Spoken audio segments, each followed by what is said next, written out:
FBR ने 56 शहरों में जायदादों की वैल्यूएशन में 80% तक इजाफा कर दिया। डॉन अखबार की रिपोर्ट के मुताबिक ताज़ा तरीन नजरसानी में 44 साबिका शहरों के साथ 12 नए शहरों को भी शामिल किया गया है। नए शहरों में बन्नू, कोटली और घोड़ा गली भी शामिल है। फेडरल बोर्ड ऑफ रेवेन्यू के चेयरमैन के मुताबिक जायदाद की कदर में इजाफे से रेवेन्यू और रियल एस्टेट सेक्टर में सरमायाकारी में इजाफा होगा। एफबीआर ने 56 शहरों में जायदादों की वैल्यूएशन में 80% तक इजाफा कर दिया। डॉन अखबार की रिपोर्ट के मुताबिक ताज़ा तरीन नजरसानी में 44 साबिका शहरों के साथ 12 नए शहरों को भी शामिल किया गया है। नए शहरों में बन्नू, कोटली और घोड़ा गली भी शामिल है।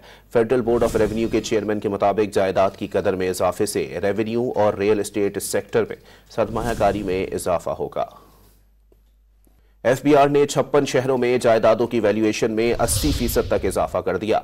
डॉन अखबार की रिपोर्ट के मुताबिक ताज़ा तरीन नजरसानी में 44 साबिका शहरों के साथ 12 नए शहरों को भी शामिल किया गया है। नए शहरों में बन्नू, कोटली और घोड़ा गली भी शामिल है। फेडरल बोर्ड ऑफ रेवेन्यू के चेयरमैन के मुताबिक जायदाद की कदर में इजाफे से रेवेन्यू और रियल एस्टेट सेक्टर में सरमायाकारी में इजाफा होगा।